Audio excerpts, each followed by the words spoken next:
Prontinho, iniciou. Espera aí que a Cláudia está entrando. Vamos só aguardar ela estabelecer a conexão. E a gente já começa.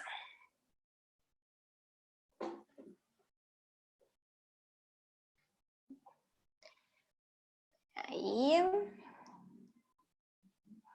Tem duas pessoas aqui só carregando, a Tati e a Cláudia. Oi, Tati. Oi, Cláudia.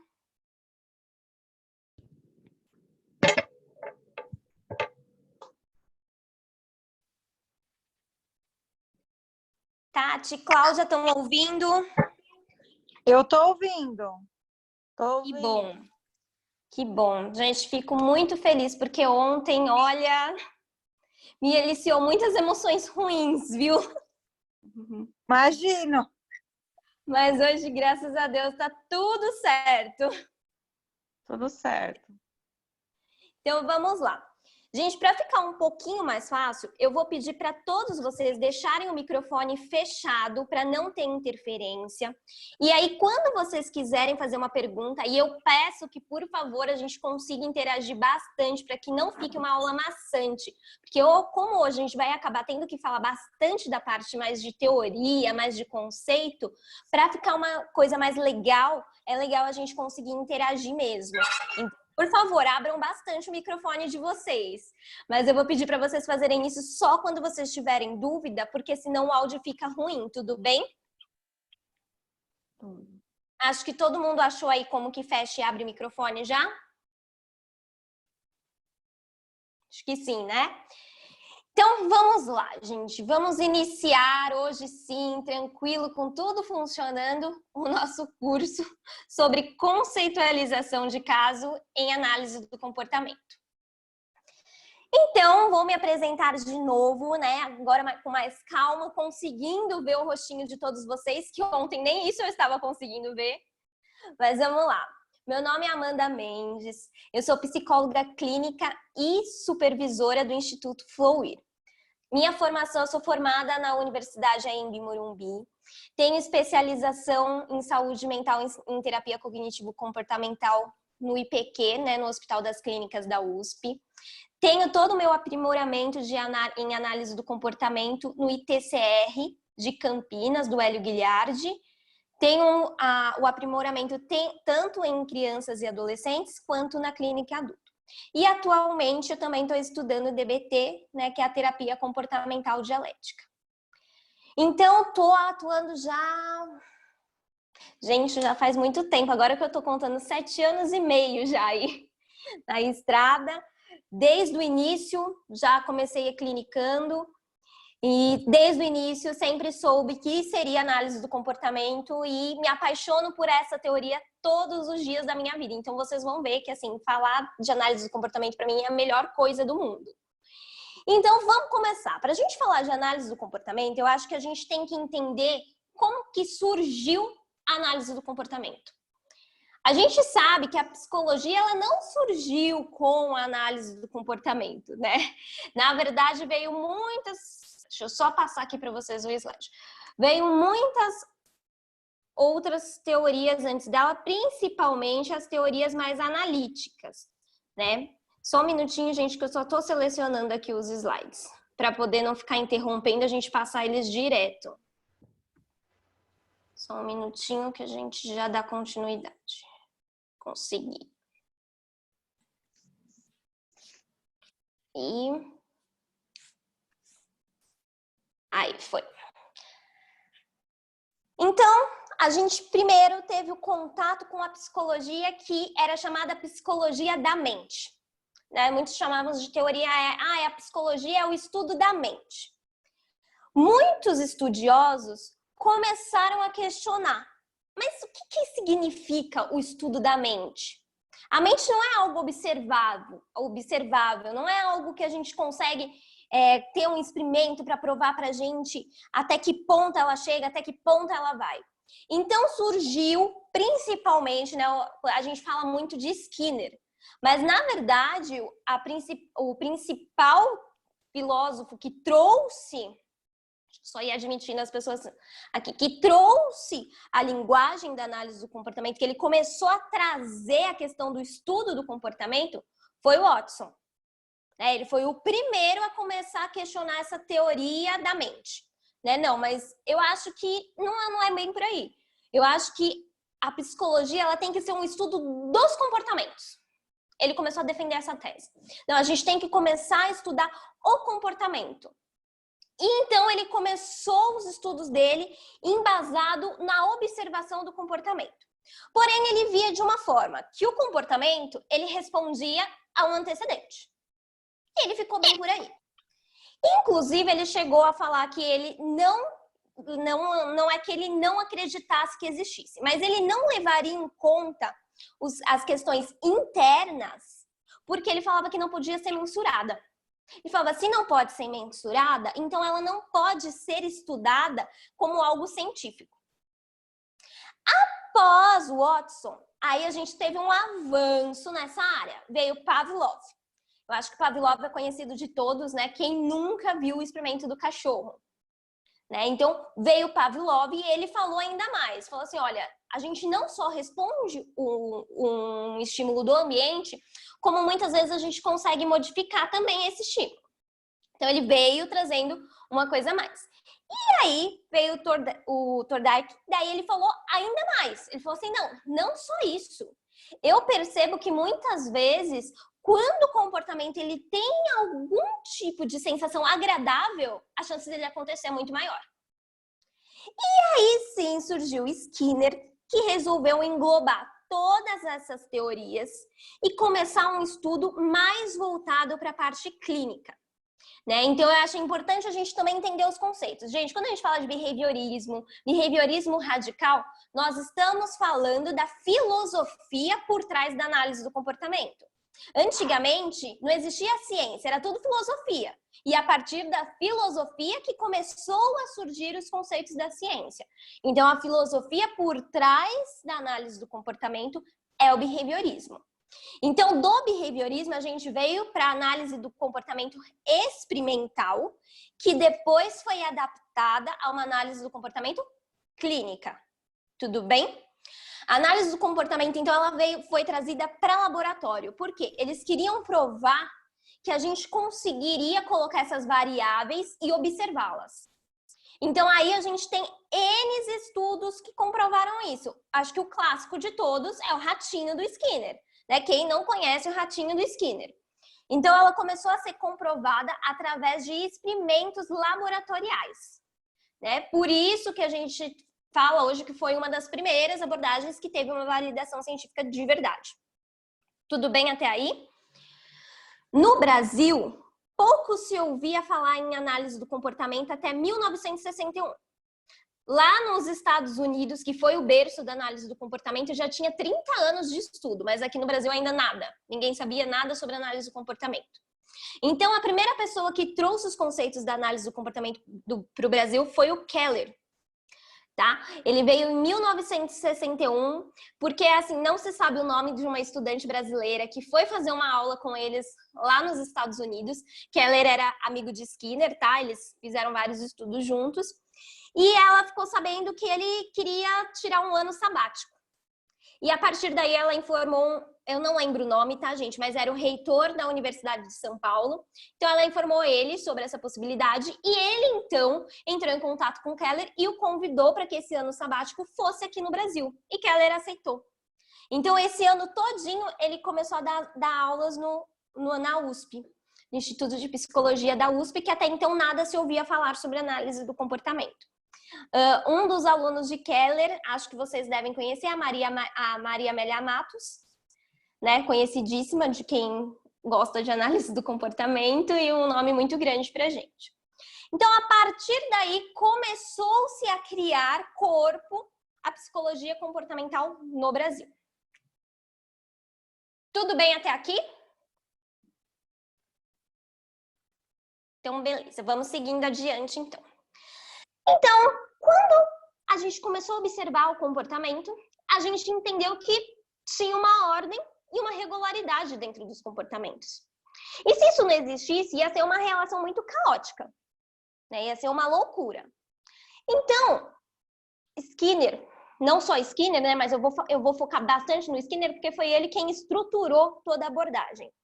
Então, Skinner pegou e falou assim, olha, comportamento, ele não é só uma ação. Ele só acontece porque existe uma interação dele com o ambiente. Algo que Watson já jogou a ideia ali atrás. Só que daí ele falou assim, não é só isso. Além de eu responder essa interação minha com o ambiente, eu também respondo a alterações que eu causo nesse ambiente. E daí começou a surgir o estudo. Então a gente vai falar as principais premissas que a gente vai ter dentro da análise do comportamento é: os homens agem sobre o mundo modificando e são modificados pelas consequências de suas ações. A psicologia é o estudo entre organismo e ambiente. E através dessa análise, a gente pode chegar aos conceitos de estímulo e resposta. Complicado, confuso? Concordo, super confuso. Depois eu mando o slide para vocês, só para vocês terem as 3 principais premissas da análise do comportamento, mas eu vou explicar para vocês de uma maneira mais simples da gente entender, com certeza, né? Vamos lá. Então, Skinner falou, o foco do estudo dessa teoria da análise do comportamento vai ser o próprio comportamento. Na aula passada eu consegui chegar até essa parte e eu lembro que alguém até me respondeu quando eu perguntei o que é comportamento? Alguém me falou ação. Né? Não lembro quem foi, porque estava muito confuso ontem, mas eu lembro que alguém me falou ação. Hoje vocês conseguem me falar diferente? O que para vocês é análise do comportamento? Oh, desculpa, é o comportamento. Alguém? Ninguém quer se arriscar, gente. É errando que se aprende. Vamos lá, eu falo então para vocês. Então a gente precisa entender que o comportamento ele não é uma coisa só. Ele não é apenas a minha ação. Por quê? A minha ação não acontece se ela não estiver interligada a um evento do ambiente. E assim por diante. Então a gente fala o quê? O comportamento é uma interação entre eventos ambientais e atividades de um organismo. Ok? Vou explicar tintim por tintim. O que a gente chama de ambiente, de estímulo, evento ambiental? O que é isso? Dentro do ambiente do estímulo, que muitas vezes a gente chama de estímulo antecedente, a gente vai encontrar estímulos públicos. O que significa estímulo público? Cor das paredes, os móveis, os objetos, normalmente o lugar onde eu estou inserido, o que tem de estímulo visível, palpável nesse ambiente. Isso é um estímulo público. Estímulos privados, que são acessíveis apenas pelo indivíduo que está sendo afetado por ele. O que isso quer dizer? Por exemplo, se eu estou com uma taquicardia, vocês não estão vendo a minha taquicardia. Sou só eu que estou vendo, sentindo no caso. O pensamento, né? Quantas vezes a gente ouve falar, análise do comportamento desconsidera sentimento e pensamento.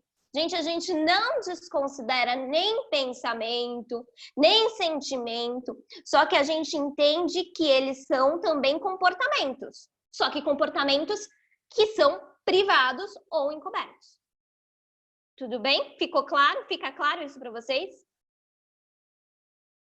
Né? Como eu falei para vocês, no começo o Watson falava que ele não estudaria isso, mas Skinner veio e falou assim, não, é importantíssimo a gente estudar também. A gente pode sim ter acesso a eventos encobertos através de relatos verbais, através do relato verbal da pessoa que o sente. Tudo bem? Então vamos seguir em frente. Além disso, a gente pode ter estímulos físicos. O que são estímulos físicos? Eu gosto de falar que são coisas concretas. Eu não estou imaginando, eu estou tendo ele ali, está concreto, é uma coisa real que está ali no meu aqui e agora. Isso é um estímulo físico, tudo bem? E nós temos estímulos sociais, que são produtos de outros organismos. O que isso quer dizer? Por exemplo, a cara feia de alguém para mim. Isso é um estímulo social. Tudo bem? Ficou claro, gente? Isso é muito importante vocês entenderem para a gente conseguir dar uma deslanchada em conceitualização. Ficou claro o que é ambiente? E quais os tipos de ambiente que a gente vai encontrar? Ficou? Então, vamos em frente. O que a gente chama de resposta? Né? Resposta, organismo, a gente usa mais resposta. Eu vou focar no nome certo para a gente não ficar se enrolando. O que a gente chama de resposta? São ações. Isso. E, novamente, nós vamos ter as respostas manifestas ou abertas, tá? Eu gosto mais do termo aberto porque eu acho que é mais fácil. Então, nós temos respostas manifestas ou abertas. O que isso quer dizer? Que podem ser observadas por um ou mais observador. Exemplo, levantei da cadeira. Todo mundo consegue ver, ok? E encobertas, respostas que só podem ser observadas apenas pelo organismo que as emite. A mesma situação que eu expliquei ali do estímulo privado. É o quê? Pensamento, sentimento, lembranças, tá? É o que só eu consigo experimentar, é o que está embaixo da pele, a gente fala. Tudo bem? Ok? Seguindo em frente, então. As interações organismo e ambiente podem ser simples. Lagrimejar cortando uma cebola, puxar a mão ao tocar em algo quente, ou elas também podem ser extremamente complexas, encontrar a solução para algum problema ou o próprio processo do autoconhecimento, ok? Os comportamentos podem se constituir apenas por estímulos antecedentes ou também podem ser constituídos de resposta a estímulos antecedentes ou a resposta a estímulos que seguem a resposta. Ou seja, eu tenho estímulo que antecede o meu comportamento, né, a minha resposta, a minha ação, e eu tenho estímulos que também seguem a minha ação, seguem a minha resposta. Ok? A gente vai conversar especificamente sobre isso, porque é onde a gente vai entrar nas duas teorias principais. Vamos lá. Para descrever e explicar qualquer comportamento, devemos, então, descrever as interações que constituem e a história que produziu essas interações. Ok? Ninguém se comporta do nada. Né? É o que eu mais amo falar na clínica. Pacientes ansiosos, gente, que falam assim para vocês: nossa, mas eu tive um ataque de ansiedade do nada. Você fala: não, do nada não. Nada vem do nada. Nós temos sempre que observar a interação. Qual que foi o seu antecedente? Qual que foi o estímulo que desencadeou na sua ataque de ansiedade? E o mais importante, o que houve depois disso? Já vamos pensando, já vou abrir esses leques para a gente já conseguir ir pensando análise do comportamento clínica. Ok? Por enquanto, alguma dúvida?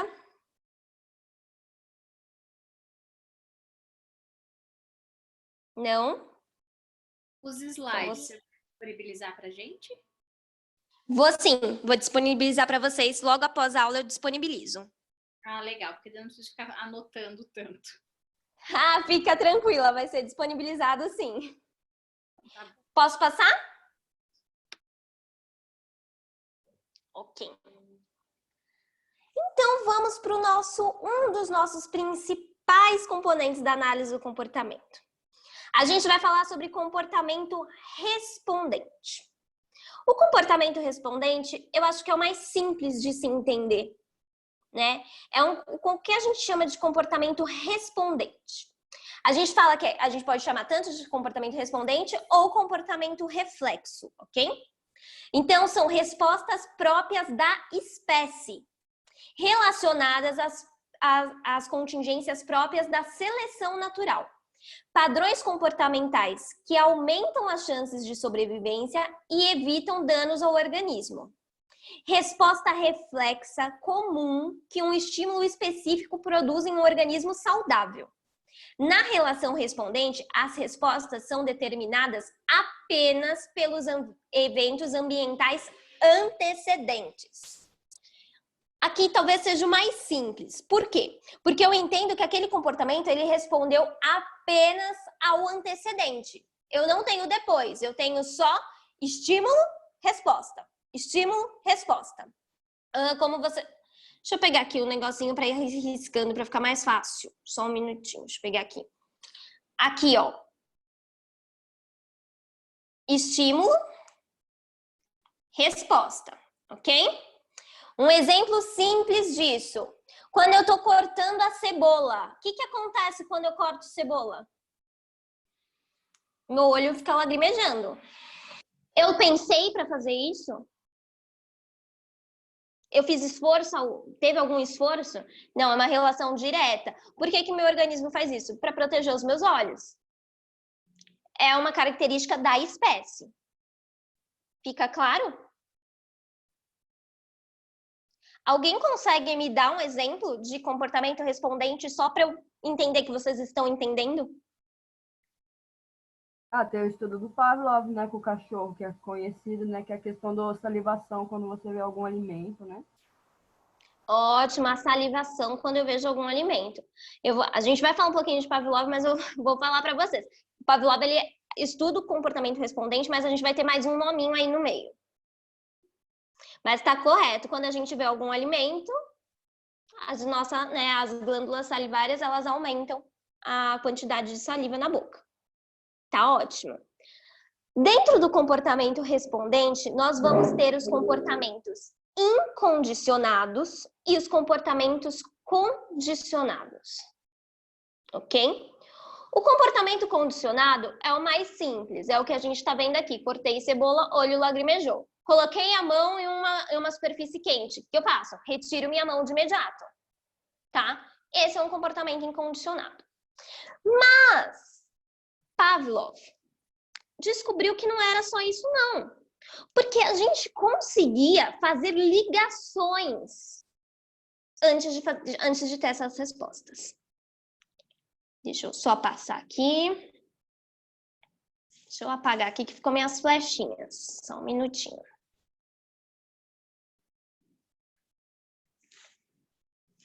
Então, surgiu o condicionamento respondente condicionado ou, como a gente também chama, condicionamento clássico. O que o Pavlov fez?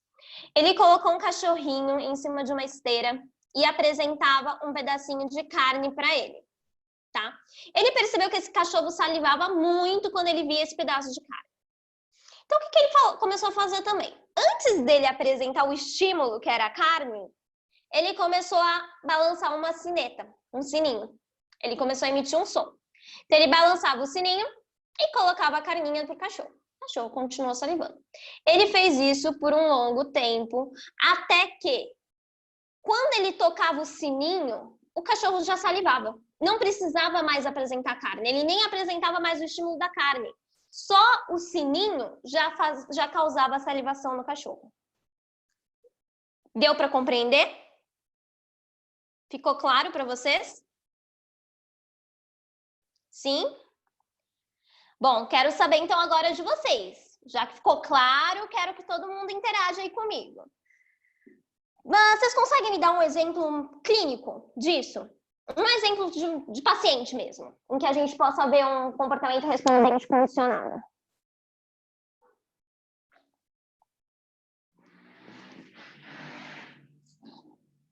Um paciente, por exemplo, que teve uma crise de ansiedade dentro de um elevador. Ele vai ficar com medo toda vez que tiver que andar de elevador, porque ele acha que ele vai ter uma crise novamente. Mas isso não significa que está condicionado uma coisa a outra, mas ele condiciona porque isso aconteceu alguma vez, em algum momento. Então ele passa a ter medo desse ambiente. Aí que mora o perigo, gente. Eu até entendo o seu exemplo, mas isso a gente entra mais em emparelhamento de estímulos do que o condicionado. Por quê? Porque aí vai mandar muita resposta do ambiente em relação a isso também. Eu até entendo, e é complicada a diferença disso. Eu vou dar um exemplo para vocês conseguirem pegar o fio da meada, tá? Quando a gente entrar em comportamento respondente, eu explico o que você me trouxe. Qual o seu nome, por favor? Que para você, acho que tá aqui para mim tá o nome do seu computador. É Eliane. Eliane. Tá certo. Obrigada, viu, Eliane?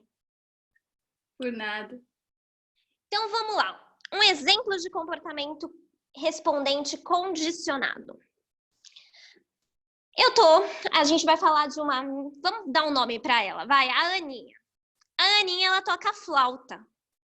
E toda vez que ela toca flauta, ela tem uma sensação bem gostosa de calma e tranquilidade. Ou seja, estímulo, resposta. Ok? Para vocês? Estímulo, resposta. E aí, a Aninha, agora toda vez que ela tá nervosa, ela começa a apertar os lábios.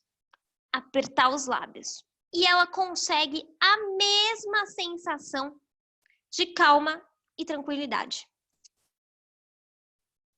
Entendem? Fica claro? Então, ou seja, existia um estímulo neutro, apertar os lábios. Existia um estímulo incondicionado, que antes era só o som da flauta. Existia uma resposta incondicionada, que era a redução da ansiedade. Mas que depois se emparelhou junto com a questão do apertar os lábios. É só uma resposta e o antecedente. É o estímulo e resposta. Ok? Eu não tenho nenhuma resposta ambiental para isso. Faz sentido para vocês? Sim. Tô vendo a carinha da Samantha. Samantha, você tá conseguindo acompanhar? Tá ficando claro aí? Que bom. Ficou claro para vocês? A gente vai entender um pouquinho melhor disso na própria aplicação da clínica, porque a gente tem aí uma dificuldade de entender o que é um comportamento respondente, o que é um comportamento operante.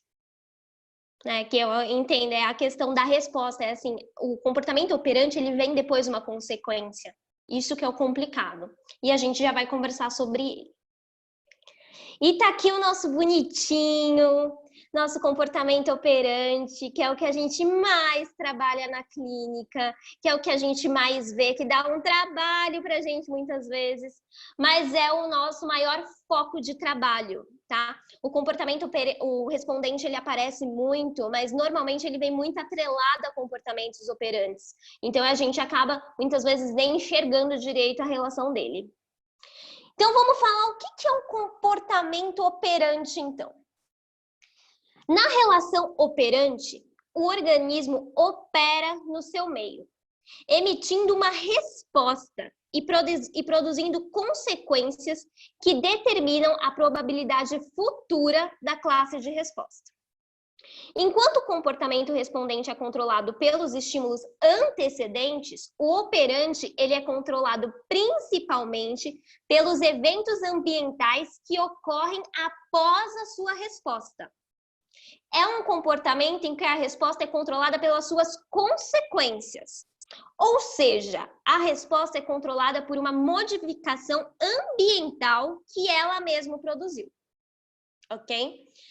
Quando a gente fala de comportamento, quando a gente vai falar sobre o comportamento operante, eu acho que é sempre legal a gente entender que o comportamento operante, ele é aprendido, tá? Ele é um comportamento que ele é sempre aprendido, né? Não é algo inato meu. Eu aprendi a me comportar daquela maneira. Skinner, quando ele descobriu o comportamento operante, foi através do experimento do ratinho, aí que eu falo o famoso experimento do ratinho. Então, o ratinho ele estava numa gaiolinha privado de alimento. E aí, eles estimulam o ratinho, eles trazem uma aguinha, até uma alavanquinha. E aí, quando esse ratinho aperta com a patinha a alavanquinha, é liberado alimento para ele. Depois de uma ou duas vezes, esse ratinho passa a apertar essa alavanquinha constantemente. Por quê? Ele sabe que ali vai vir comida. Fez algum sentido para vocês?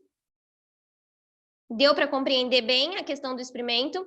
Ou seja, que modificação que ele traz para o ambiente dele? Antes ele estava privado de comida. Quando ele emite o comportamento de pressionar a barra, ele traz a comida disponível. Essa é a mudança. Eu não tinha comida, de repente eu tenho comida. Ou seja, a minha ação, o meu comportamento, a minha resposta me gera uma modificação do meu ambiente. Fez sentido para todos? Ok? Então, vamos seguir em frente. Só que para ficar um pouquinho mais complicado, eu posso ter respostas do meu ambiente, tanto positivas, quanto respostas negativas. Então, a gente vai falar agora sobre, acho que talvez o termo, nossa, mais confuso da análise do comportamento. Reforço positivo e reforço negativo. Tudo bem? Então, quando a gente fala de reforço, a gente está falando do quê? A gente está falando as alterações que a resposta desse organismo produz são chamadas consequências. As consequências podem fortalecer ou enfraquecer a resposta que as produziu. Ou seja, eu posso fortalecer o comportamento do meu ratinho apertar a alavanca, ou eu posso enfraquecer isso. Posso fazer ele nunca mais apertar a minha alavanca, tá? E o que vai mandar isso? As alterações que esse comportamento vai ter no ambiente, ok? Quando essas alterações fortalecerem essa resposta, ela aumenta a probabilidade dela acontecer de novo. São chamadas de reforçadores. As consequências reforçadoras, elas podem ser intrínsecas, dependendo só de mim mesma, ou extrínseca, quando eu dependo de um outro para me reforçar. Tudo bem? Ok? Então, vamos lá, gente. Primeiro ponto que eu gosto de treinar com vocês, porque eu sei que isso é uma questão muito difícil da gente aplicar. Eu quero que vocês entendam. Reforço. Quando eu falo reforço, eu só posso estar falando de uma coisa que é boa. Concordam? Reforço. A palavra por si só já me fala. É bom. Então, uma coisa boa. Então, se eu falo para vocês, reforço positivo, eu tô falando o quê? Alguém consegue me falar?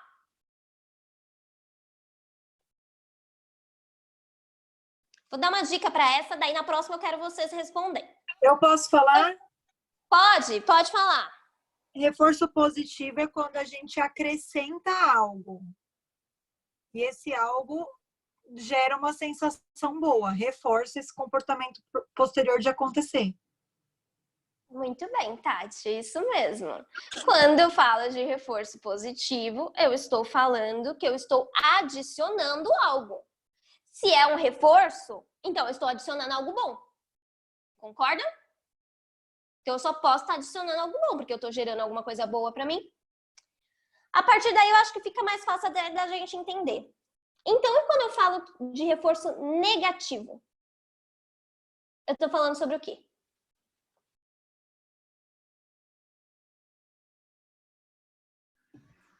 A retirada de algo. E aí? A retirada de algo, muito bom. Mas a retirada de algo, o quê? De algo bom. De algo ruim. Não, eu ia falar. Exatamente. Por exemplo. Exatamente. A retirada de algo ruim. Então, eu só quero que vocês entendam. Positivo, eu estou adicionando algo. Se é um reforço, tem que ser uma coisa boa. Negativo, eu estou retirando algo. Se é um reforço, então só pode ser algo ruim que eu estou te retirando. Vamos para os exemplos, ok? Uma punição poderia ser negativo? Sim, mas entra em outra questão, porque quando a gente fala da punição, a gente vai estar diminuindo a incidência desse comportamento. A gente vai falar sobre ela também. Mas no caso aqui, a gente está falando única e exclusivamente sobre uma consequência que aumenta a probabilidade do comportamento. Só aumenta. Eu quero aumentar o comportamento do meu cliente. Tudo bem? Um exemplo claro de reforço positivo é o ratinho do Skinner. Ok? Um ratinho do Skinner. Por que aumentou tanto a ação dele, a resposta dele a apertar a alavanquinha? Por quê, gente? Por que ele ficou apertando a alavanquinha? Ele seria o alimento no ambiente, né? Porque ele ganhava comidinha, né? E era uma coisa boa para ele. Exatamente, porque ele ganhava comidinha. Então, isso fez ele emitir muito mais essa resposta. Então, pô, toda vez eu vou lá querer minha comidinha também. Eu já percebi que se eu aperto, eu ganho minha comidinha, eu vou começar a apertar mais vezes. Ok? É um exemplo de reforço positivo. Outro exemplo de reforço positivo. Vamos imaginar, a gente está num ambiente em que está um calor, mas um calor horrível. A gente está suando, caindo bicas de suor. E aí, a gente emite o comportamento de pegar o controle e ligar o ar-condicionado. Qual que é a nossa consequência? Alívio do calor. Qual a chance de eu emitir esse comportamento de novo, gente? Sempre. Sempre que você sentir calor, você vai lá e liga o ar. Sempre. Concordam? Faz sentido para todo mundo? Vamos dar um exemplo também prático disso. Uma criança chorando no berço, louca querendo o colo da mãe. A mãe vai lá e pega a criança. Qual a chance dessa criança fazer isso toda vez que ela quiser um colo? Sempre. Sempre. Deu para entender? Ficou claro o reforço positivo? Gente, pera aí que eu acho que teve... agora sim, acho que foi para trás. Reforço negativo. Vamos lá, vou dar um exemplo para vocês, depois eu vou pedir para alguém dar um exemplo para mim. Então, uma criança cansada na escola, ela tá que ela não aguenta mais aquela aula que é um porre. De repente, ela começa a chorar. Qual que é a resposta, então? Ela começou a chorar. Resposta, chorar na sala de aula. E aí, ela é retirada da sala, ainda ligam e pedem para a mamãezinha dela ir buscar ela. E aí, gente? O que vai acontecer? Reforço positivo. Não, aí é diferente. Por quê? Eu estava na sala de aula, exposta a uma aula ruim. Era algo aversivo para mim. Aí eu choro. Eu choro e aí eu sou retirado da sala de aula. Ou seja, o meu estímulo negativo desaparece. Fez sentido para vocês? Fez mesmo, gente? Eu queria outro exemplo.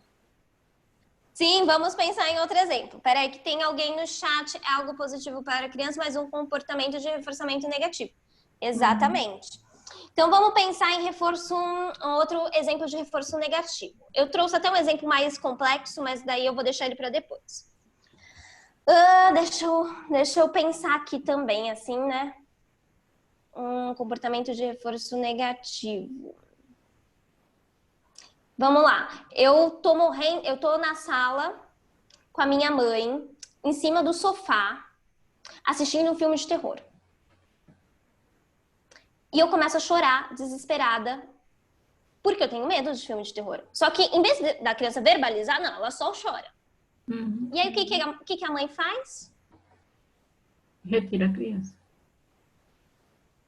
Sim, tira o filme, desliga a televisão. Qual a chance dessa criança voltar a chorar, gente?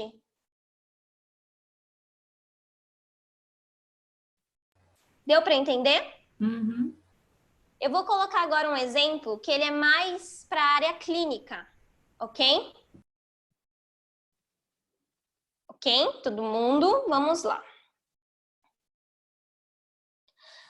Antes eu queria ouvir de vocês, se vocês conseguem aplicar isso na prática clínica de vocês. Conceito de reforço negativo.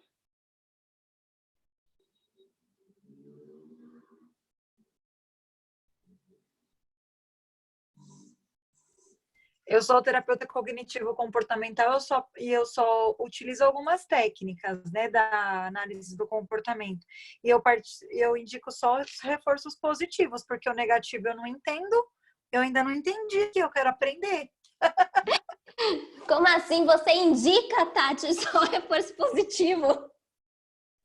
Sim, por exemplo, a pessoa ela quer melhorar o estado emocional dela, então ela pode fazer alguma coisa que vai fazer com que ela tenha reforçadores na vida, melhorar o bem-estar.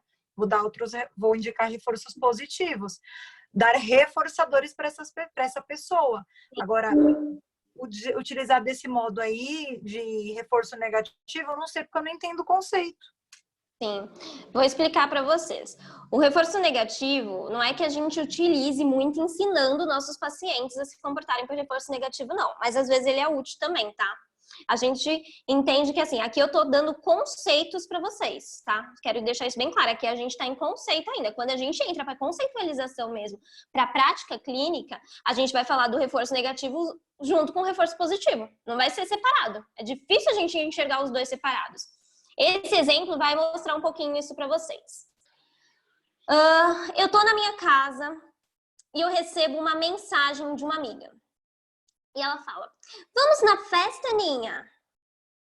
Esse é o meu estímulo antecedente. Aí eu tenho uma resposta encoberta. Primeiro vem um pensamento. Ai, meu Deus, vai ter um monte de gente lá que eu nem conheço. Aí já vem as minhas reações físicas, né? Reações orgânicas que normalmente a gente chama até de emoção. Taquicardia, sudorese, bem característico da ansiedade. E aí vem uma resposta aberta. O que ela responde? Não vou não, eu tô com cólica, prefiro ficar em casa. Qual a consequência que a Aninha teve? Ela aliviou os sintomas dela da ansiedade, mas ela sentiu também o quê? Ela se livrou de um suposto aversivo que podia existir na festa. Que era o quê? Ela ter que se colocar no meio de um monte de pessoas. Provavelmente a Aninha não tem muito repertório social disponível. Então, o que ela fez? Ela se livrou de um aversivo. Ela retirou algo que supostamente para ela seria aversivo. Deu para compreender? Ficou claro? Ok? Nenhuma dúvida, gente? Gente, eu não tô conseguindo ver o chat. Espera aí que eu não abri aqui. Ah, tá. Agora abri. Ficou claro mesmo? Dá para seguir em frente? Então, a gente lembra. Reforço negativo. Tiro algo ruim. Por isso que é um reforço. Eu vou falar para vocês que isso é o que a gente mais vê na clínica. Mas não vejo uma coisa no modo bom, não. A maioria das pessoas hoje se comportam por reforço negativo. Tá? Por quê? Posso tirar uma dúvida? Pode, claro. Mais ou menos aplicaria assim, igual o pessoal que tem vício e não vai a um determinado lugar porque naquele lugar ele encontra pessoas ou situações que ele tem vontade de usar droga. Seria mais ou menos isso? Ou... Certinho, Samantha. Tá certo. E aí esse reforço negativo seria o quê? Um reforço adequado. Né? A gente sempre fala do reforço como um mecanismo até de esquiva. Esse reforço negativo, ele entra com um nome muito de esquiva também, né? Depois a gente vai conceituar melhor eles, depois quando a gente fala mesmo da aplicação em caso, e ele entra como esquiva. E a gente não pode esquecer que a esquiva nem sempre ela é ruim, tá? Existem esquivas muito bem adaptativas. Só que a gente lida hoje com a questão do reforçamento negativo, que muitas pessoas se comportam por reforço negativo hoje na sociedade, até por mecanismo de ansiedade. Né? Esse caso mesmo, eu tô antecedendo uma coisa que ainda nem aconteceu. Então, eu vou lá na festa e vai ter muita gente e eu não vou conseguir lidar com aquilo. Nem é real. Mas eu já tô me esquivando disso. Eu já tô evitando o ruim, já tô tirando o que é ruim. Sendo que o ruim ainda nem tá presente, não é algo físico. Ok? É mais uma questão privada. Tá? É um estímulo privado ainda pra mim. Deu para compreender? Deu mesmo, gente? Vão me dando aí os feedbacks, porque eu sei que é muito difícil esses conceitos. E eu sei que começa a embananar tudo na cabeça. Tudo bem? Não tô conseguindo olhar a carinha de todo mundo, então eu não sei quem tá com cara de dúvida, não. Mas ok, vou seguir em frente. Alguém consegue me dar mais um exemplo só pra gente sair dessa parte?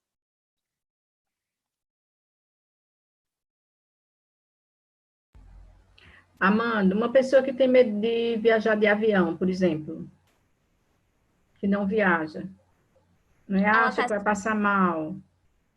tá se Aí, comportando negativo. tal. Aí evita viajar por causa Tá disso. Poderia ser um corretíssima. Corretíssima. É isso mesmo. Ela tá se comportando devido a qual consequência? Uhum, Se livrar de passar medo. uhum. Deu para entender? Mesmo? Então vamos seguindo em frente.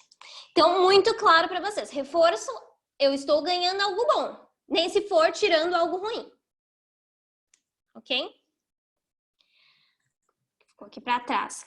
Agora a gente vai falar de punição. Tá? Por que eu coloquei alguns asteriscos? Hoje em dia, existe um grande debate dentro da análise do comportamento sobre a questão de punição.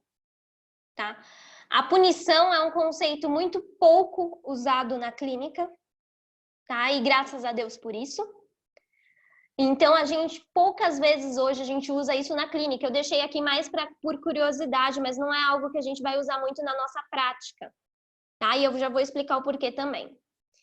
Quando essas alterações enfraquecem as respostas, diminui a probabilidade dela acontecer de novo, são chamadas de punição. Tudo bem?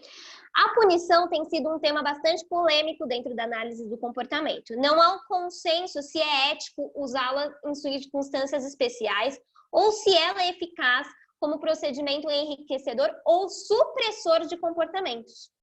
Ok? Os estímulos aversivos empregados na punição podem se limitar a uma situação imediata e não necessariamente modificar o comportamento futuramente. Então, o que a gente fala? Além disso tudo, ela pode gerar também o que a gente chama de subprodutos, tá? Quando a gente usa de punição, a gente pode gerar ansiedade, a gente pode gerar medo e aí tá feita a confusão, tá? Então, eu trouxe o termo para vocês porque ele faz parte de todo o teórico, né, da análise do comportamento, mas na clínica é pouco usado. Tá? A gente não mexe, normalmente só discrimina, assim, às vezes num relato do paciente a gente fala, usou de punição, mas assim, não é algo que a gente trabalha, não é uma intervenção, a gente não trabalha como ela como intervenção, tudo bem? Ô, Vou Amanda, explicar. Pode falar. me tira uma dúvida aqui nesse caso da punição. Mas se a gente vai utilizar, por exemplo, num caso mais social, por exemplo, é usada a punição para controle social, não é? Exemplo, por exemplo, o caso de uma multa, por exemplo. Igual, as pessoas não usam máscaras de proteção ao Covid-19. Agora vão dar uma punição, digamos. As pessoas vão tomar multa se estiver saindo sem máscara. Aí Sim. vai inibir o comportamento. E aí é uma punição. Sim, mas aí o que acontece, Tati? A gente não usa como intervenção. Entendeu? A gente não vai usar ela aplicando ela como uma intervenção na clínica. É o que eu falei, a gente vai disciplinar a contingência que está levando a uma punição. Mas a gente não vai utilizar trabalhando ela como uma variável clínica nossa. Sim. Sim. É mais para uma questão maior, para né? entender? Isso, até porque assim, até porque socialmente a gente se comporta muito por coerção, que é muito ligado à questão da punição. Só que isso não é colocado como algo adequado. Por quê? De novo, aí aqui tá falando, os estímulos aversivos empregados na punição podem se limitar a uma situação imediata. Então, assim, eu vou sair na rua, se tiver multa, eu saio com a máscara. Se não tiver, eu não vou sair com a máscara. É só enquanto aquilo estiver no meu ambiente. Quando não tiver mais, eu esqueço daquilo e vida que segue. Deu para entender, gente? Amanda, deixa eu entender direitinho. O termo punição... desculpa. Não, pode falar. O termo punição, ele não é usado na clínica. Não é isso que você está colocando? Ele não é usado como uma intervenção. Como uma intervenção clínica. Mas no dia a dia, é um termo que a gente... da nossa vivência. Por exemplo, regras escolares, multa de trânsito. Não é isso? Exatamente. Aí a gente coloca até dentro de um contexto que a gente fala que a gente vai falar até de coerção, que é uma prática cultural. Certo. Deu para entender?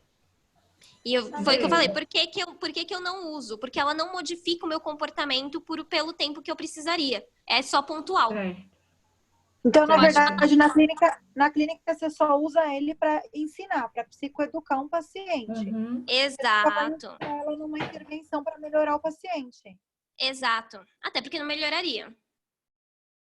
O castigo para uma criança, então, não é uma punição, é só um ensinamento de um comportamento negativo. Na clínica infantil, Samantha, a gente não fala de castigo em si, a gente sempre fala de uma questão do reforço negativo. É eu retirar um reforçador. Entendi. Tá bom, obrigada. Deu para entender, gente? Deu para entender? Sinceramente, não. Desculpa, você pode dar um exemplo? É a Patrícia. Claro. Pode dar um exemplo prático. Claro, eu vou dar um exemplo para vocês, sim. Então, vamos lá. Punição positiva. Já tá até o exemplo aqui. Então, o estímulo é o quê? O cachorro puxando a coleira. Vocês estão vendo? A resposta é o quê? O estrangulamento. O dono foi lá, puxou a coleira. Qual a consequência? O cão deixa de puxar a coleira. Quem? Deu para entender?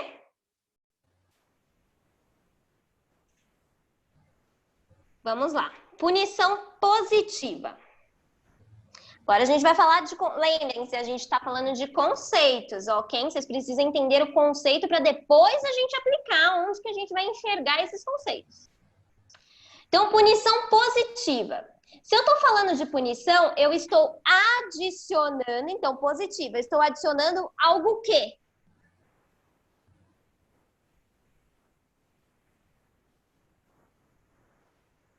Se é uma punição, eu estou colocando algo o quê?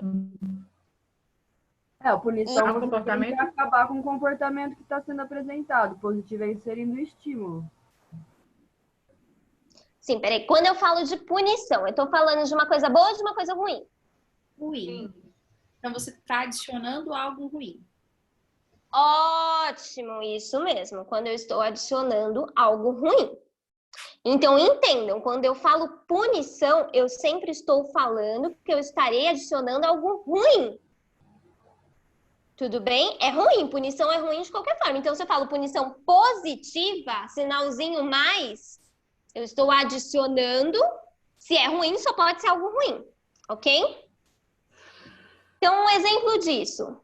Vamos lá. O estímulo antecedente. Eu estou lá apertando, espremendo limão.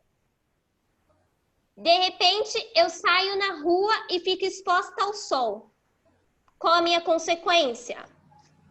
Eu tenho a pele queimada pelo limão. Eu tenho as manchas na pele características do limão. Qual a chance de eu emitir esse comportamento novamente?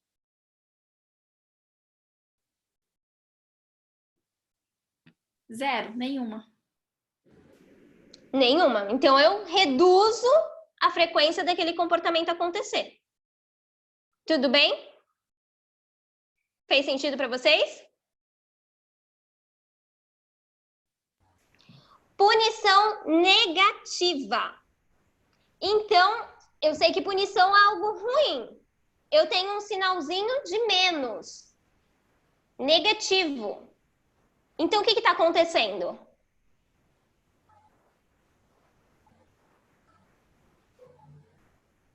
Negativa vai diminuir um comportamento inadequado, é isso? O que vai diminuir o comportamento, na verdade, é o termo punição. Quando a gente fala punição, eu sei que eu estou diminuindo a frequência daquele comportamento. Quem falou punição, eu sei que eu estou diminuindo a frequência daquele comportamento. Quando fala reforço, eu sei que eu estou aumentando a frequência daquele comportamento. Ok? Então, se eu falo em punição negativa, o que eu estou fazendo? Tá retirando algo bom, retirando algo que é positivo. Muito bem, é nisso mesmo. Eu estou retirando algo bom. Porque se vai diminuir a frequência do meu comportamento, então eu só posso estar retirando. Mas retirando o quê? Uma coisa boa. Para ser ruim, eu tenho que retirar uma coisa boa. Deu para entender? Ok? Gente, sempre lembra, reforço, eu aumento a frequência, punição, eu diminuo. Se eu tenho um sinal demais, eu só posso estar adicionando. Então, se a punição é algo ruim, eu só posso adicionar algo ruim. E se tem um negativo ali, eu estou tirando. Se é algo ruim, uma resposta ruim para mim, então eu só posso estar tirando uma coisa boa, ok? Na prática, então, isso seria um pai retirou o tablet do filho. É uma punição negativa, porque ele adora tablet.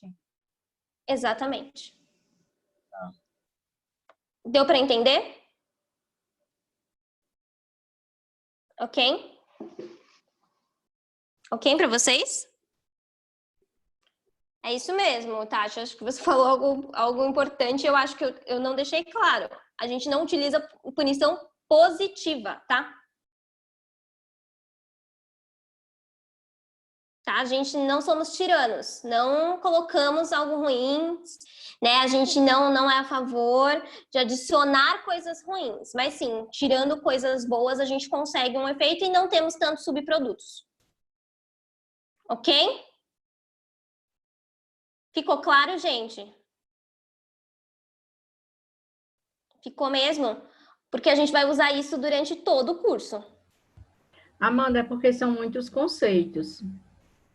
Então, eu acho que ao longo da semana, eu estou falando por mim, eu vou dar uma olhadinha bem direitinho, porque é muito conceito para... É uma coisa nova, um conteúdo novo, e evidentemente que vai precisar de estudo da minha parte. Mas a gente está vendo que está sendo tudo colocado com muita clareza. Ai, que bom, eu fico feliz. E se vocês precisarem do meu auxílio durante a semana, também fiquem à vontade para me chamar no WhatsApp. Ok. Bom? E aí, gente, se já não embananasse tudo na nossa cabeça, reforço, punição, negativo, positivo, a gente vai entrar com a extinção. Então, o que é extinção? A extinção é quando as respostas operantes deixam de produzir os efeitos que vinham produzindo. 3 aspectos a definem: uma relação entre resposta e reforço já formada, a quebra dessa relação e as mudanças no responder devido a essa ruptura. Antes de ler esse exemplo, eu vou dar um outro exemplo só para vocês conseguirem construindo a ideia. Lembra do ratinho do Skinner que a gente conversou no reforço positivo? Lembra? Vamos imaginar que esse ratinho está apertando a alavanca e não está vindo mais comidinha. E aí? Deu para entender? Fala que na extinção o comportamento primeiramente tende a aumentar, né? Que é o ratinho começa a apertar para ver se sai comidinha, né? E daí quando chega um momento que ele desiste, né? Mas falam que a frequência do comportamento até aumenta antes de se extinguir, né? Sim, porque a gente fala de comportamentos aditivos. Primeiro a gente emite comportamentos aditivos. E aí depois a gente coloca aquele comportamento em extinção. Deu para entender? Tem um outro exemplo aqui. Laércio chama Ritinha. Ele está no quarto. Ela arruma os vasos no quintal. Não ouve os chamados de Laércio. Que outra razão haveria para não atender prontamente aos chamados do patrão? Laércio insiste. Chama em tom mais alto. Aí, olha, lembra que a gente falou? Aumento da frequência. Lembra? Temos um comportamento mais aditivo. Então, chama mais alto. Faz uma pausa, chama novamente. Ritinha! Ritinha! Tenta em um tom mais brincalhão. Senhora Ritinha, por favor. E nada. Laércio, então, desiste de chamá-la. Afinal, não está disposto a sair do quarto e procurar Ritinha pela casa. Faz sentido? Acho que um ótimo exemplo de extinção, gente, é birra de criança. Né? Vocês querem exemplo melhor para extinção do que uma birra? né? A criança tá lá no mercado, jogada no chão, fazendo o maior escândalo do mundo. Então, qual que é a resposta, né? Qual que é o comportamento? Se jogar no chão, gritar. Se a mãe não responde, sai andando, vira de costas, o que vai acontecer? Primeiro a criança grita mais alto, né? Depois para. Aí a gente, aquele, não, grita mais alto. Depois, Fica desesperada atrás da mãe. Ela para. acabou. E sai correndo atrás da mãe, exatamente. É uma extinção, ok? Eu vou confessar pra vocês que é uma coisa que meu marido ouve muito aqui dentro de casa, viu? Às vezes ele tá fazendo alguma coisa que eu não tô gostando muito, eu falo pra ele, estou te colocando em extinção agora. Aí primeiro ele fica muito, muito, muito, muito bravo. Mas depois, acabou a briga, né, gente? Acabou. Tudo fica na paz. Então é muito bom usar extinção, viu? Eu aconselho. A retirada da demanda. Isso mesmo, né? Eu sempre dou um exemplo assim. Por que a gente não discute com o copo, gente?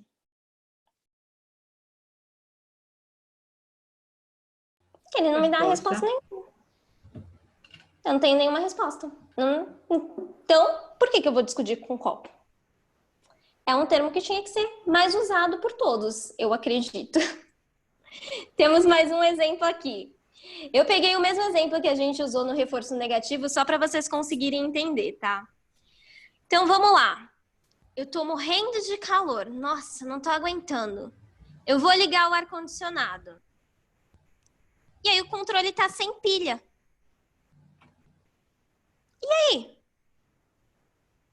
Não tem consequência nenhuma. Qual a chance de eu voltar a procurar o controle para ligar o ar-condicionado quando eu tiver calor? E nenhuma, porque não tem a pilha. Praticamente nula, ao menos que de eu emitir outro comportamento de ir buscar uma pilha. Concordam?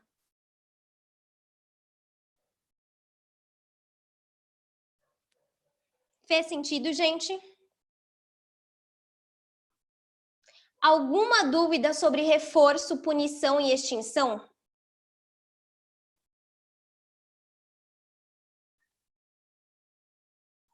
Não? Não mesmo? Que é muito importante a gente entender. Esses vão ser as nossas bases. Os nossos pacientes se comportam por consequência. E as consequências que nós temos são essas. Tudo bem? Então, vamos lá. Então, a partir daí, a gente vai entrar num conceito bem difícil de se entender também, e aqui a gente vai com calma. Seleção por consequências. Gente, eu tô vendo aqui que eu estou passando do tempo. Alguém tem algum compromisso? Prefere que eu encerre e a gente continua na próxima aula? Como que fica para vocês? Até que hora você acha que iria a gente continuasse na programação que você tinha pensado? Olha, eu achava que eu conseguiria dar até as 8, mas agora eu acho que dá pra gente ir até umas 8h30.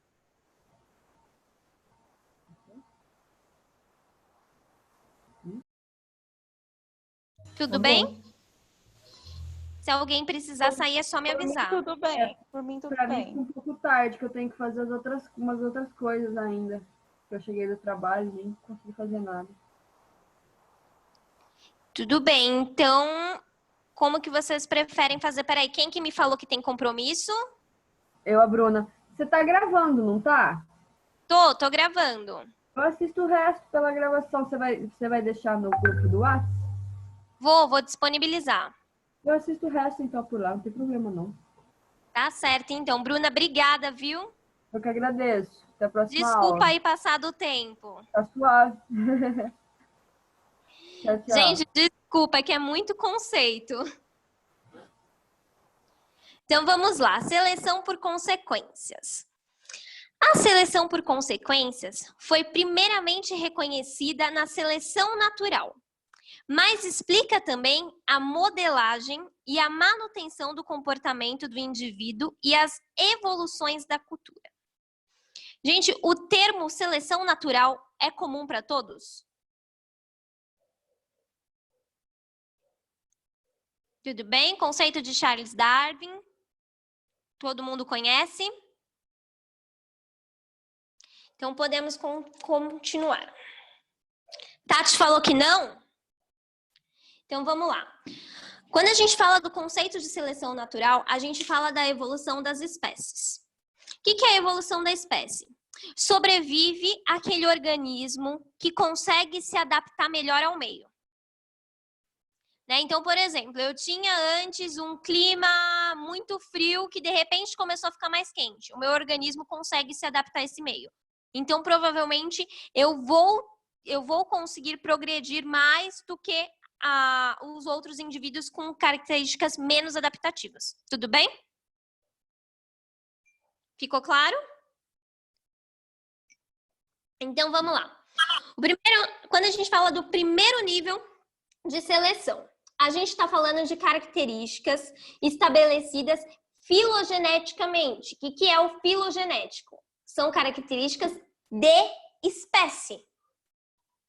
Tá? Então, são características que são inatas. Vêm da minha espécie. Não foi eu que estabeleci. Vieram já da minha espécie. Conforme a gente conversou lá do respondente. Os olhos lagrimejando, por quê? Para proteger os meus olhos da acidez da cebola. Ok? É uma característica que é da minha espécie. Ok? O segundo nível de seleção, a gente já vai falar mais do comportamento operante. Então, ele deve ter evoluído em paralelo a 2 outros produtos das mesmas contingências de seleção natural. A suscetibilidade ao reforçamento por certos tipos de consequências e um conjunto de comportamentos menos específicos relacionados a estímulos eliciadores ou libertadores. Vou dar um exemplo disso. De acordo com a minha história de vida, por exemplo, eu estou me alimentando, eu estou comendo um alimento e eu acho que aquele alimento é maravilhoso. O sabor dele para mim é maravilhoso. Quando eu como com ele, normalmente eu tô com a minha família, né? Eu tô cercada de outros tipos de reforçadores. Eu aumento muito a probabilidade desse alimento ser um dos meus alimentos favoritos. Ok? O próprio sexo. O sexo, ele vem muito ligado à questão filogenética de início. Para quê? Procriação da espécie. Mas eu começo a perceber que o sexo é super reforçador, é super prazeroso. Então, o que acontece? Eu tenho uma modificação desse comportamento. Ok? Porque eu passo a relacionar ele com algo mais reforçador. Por isso que a gente fala ligação com o operante. Porque daí a consequência, ela vem também da resposta do meio. Deu para entender todo mundo? E por último, a gente tem o terceiro nível de seleção. Que quer dizer? É um tipo de seleção por consequências, a evolução de ambientes sociais ou culturais.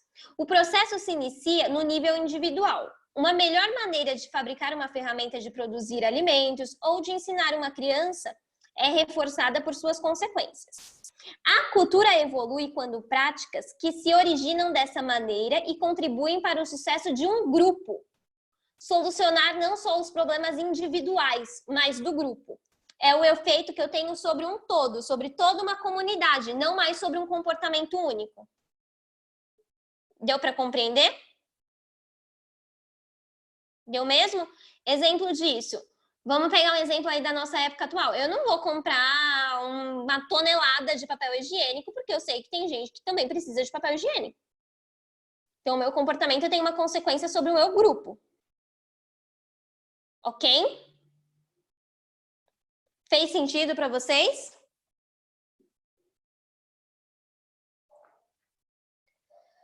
Vamos lá. Quando a gente fala da seleção por consequências, a gente vai falar, então, da filogenese, que é a espécie que é muito ligada à biologia.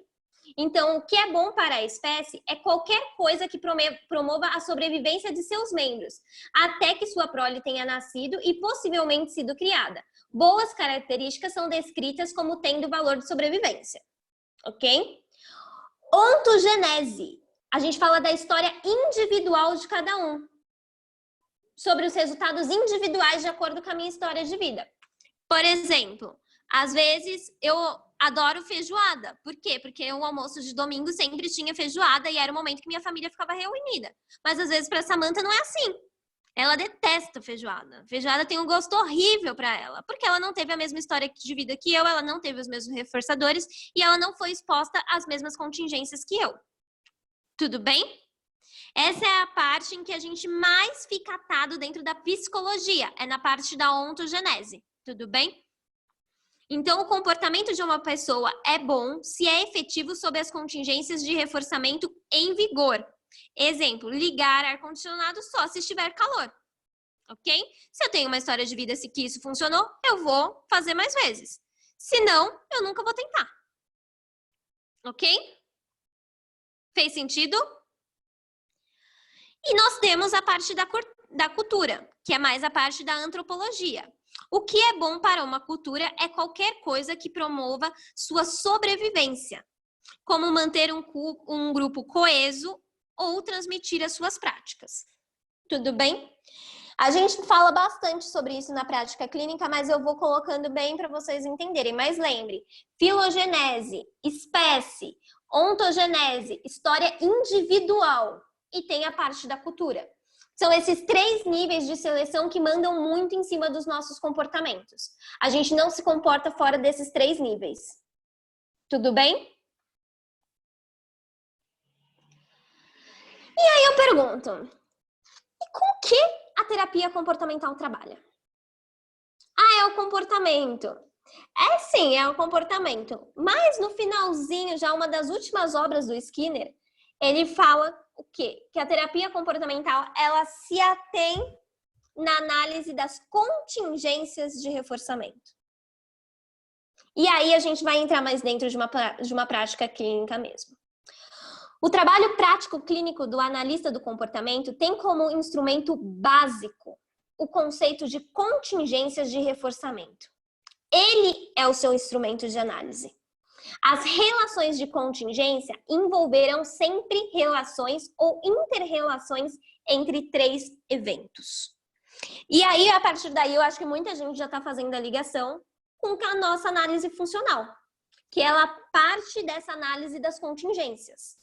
São elas. Primeira parte, situação na qual a resposta ocorre. Segunda, a própria resposta. E a terceira, as consequências que esta produz nesta situação. Exemplo disso, muito simples. A mãezinha chega na clínica e fala para você, olha, quando meu filho está comigo, ele é um terror. Ele me responde, ele me trata mal. Mas quando ele está com o pai, ele é tão diferente. O que mudou, gente? Aí a primeira coisa que a gente pergunta é qual a situação que isso ocorre? Seu filho tem um comportamento ruim quando? Quando ele tá comigo. Mas por quê? O que você faz quando seu filho te trata mal? Eu choro. Entendi. Aí a gente pergunta ao contrário. Mas o que acontece na casa do pai? O que o pai faz? Não, ele nem faz isso com o pai dele. Imagina, é só o pai dele olhar feio que ele já fica quieto. Vocês percebem as alterações? Acho que é um modo também bem prático de ver essas contingências de reforçamento. Vamos pensar em quem dirige. Quem dirige aqui? Todo mundo dirige ou tem alguém que não dirige? Quando a gente está aprendendo a dirigir, que a gente, aquele famoso deixar o carro morrer. Você solta rápido, se você soltar rapidamente a embreagem, o carro morre. O que a gente faz? A gente fica sob o efeito dessa consequência, não é? Se eu vejo que o carro morreu, eu vou mais devagarzinho. Né? Eu vou tentando nivelar conforme a resposta que eu vou recebendo, conforme a consequência. O carro não morreu, tá certo. O carro morreu, eu sei que eu tenho que soltar mais devagarzinho. Concordam? Então, é um comportamento solitário? Não é. Ele está atrelado a um ambiente e ele está atrelado também a uma consequência. Concordam? Quem consegue me dar um exemplo?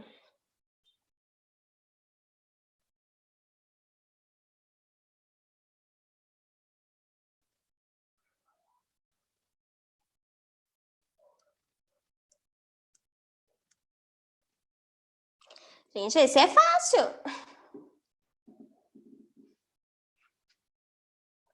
É todo o nosso comportamento, só isso. Vamos um outro exemplo. Vamos pegar a flauta lá. Eu tô tocando flauta. Eu assopro um pouquinho mais forte, eu vejo qual que é a resposta que eu tenho. Um som sai um pouquinho mais forte. Para eu modelar aquela consequência, o que que eu faço? Assopro um pouquinho mais devagar. Olha a relação. Eu sempre estou atenta à consequência. Eu sempre estou atenta à função que aquele meu comportamento vai ter. Uhum. Faz sentido para vocês? Com certeza. Legal. Gente, como é muita coisa, eu vou parar por aqui. E aí, semana que vem, a gente volta. E aí, eu já dou spoiler para vocês que a gente vai voltar numa análise muito mais clínica. Então, se quem tiver dificuldade, quem teve dificuldade para entender esses conceitos, entre em contato comigo, que eu passo para vocês de uma forma simplificada. Certo. Tudo bem? Amanda, na próxima semana vai ser na quinta? Vai, volta a ser na Ok. quinta. Ok. Tudo bem? Tudo bem para Tudo todo mundo? certo. Ficou alguma dúvida, gente?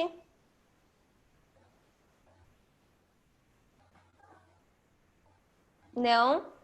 Eu sei que é uma aula mais pesadinha, a gente sai até com a cabeça pesada.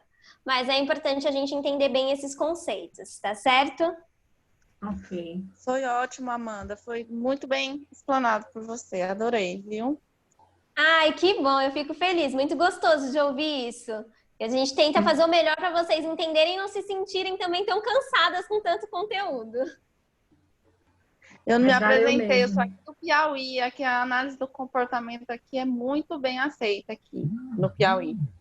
Ai, Viu? que bom, eu não tô conseguindo te ver. Qual o seu nome? É Cláudia, sou a Cláudia. Oi, Cláudia. Ai, que delícia, eu tô vendo o sotaquezinho gostoso. Mas eu sou de São Paulo, eu sou paulista. Eu moro aqui no Piauí, mas eu sou de São Paulo. Ué? Mas, Eu sou de gente, Americana, mas eu moro aqui no Piauí. Já há um tempo eu moro aqui, mas eu sou de São Paulo, sou de Americana. seja bem-vinda, Cláudia. Eu fico feliz de Tá. vocês terem conseguido compreender, terem conseguido seguir. Fiquem à vontade de novo para me mandarem as dúvidas, tá? Qualquer dúvida que vocês tiverem, eu vou tentar disponibilizar coisa para vocês irem testando também, se vocês conseguirem entender bem, ok? Eu mando pelo grupo. Tá bom, muito obrigada. Ok. Obrigada. Boa Foi semana um para todo prazer, mundo. viu? Foi um prazer tê-las vocês hoje. Até a próxima. Até quinta-feira, às 19 horas. Obrigada, gente. Obrigada. Tchau. Beijo! Tchau. Beijo.